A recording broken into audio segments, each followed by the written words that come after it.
Hey, hi guys. Welcome to my another session of a GraphQL with a dotnet.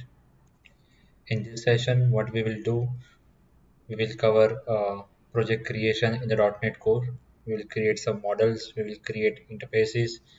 We will create a services which is required. Also, we will register our dependency injection, and we will create a controller. So here is my Visual Studio. I will create a new project.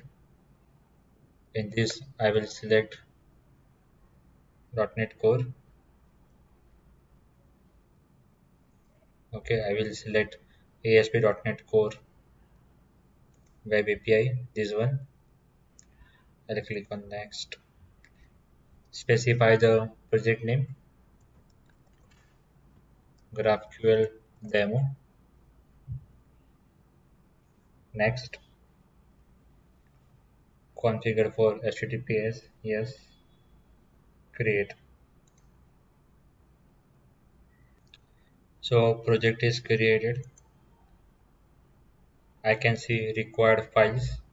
We have controller app settings.json, program.cs, startup.cs.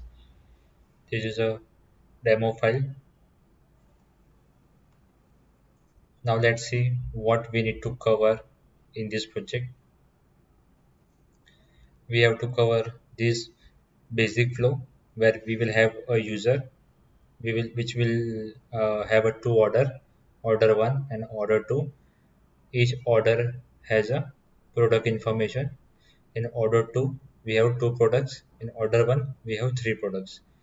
So similar we have to achieve in our project.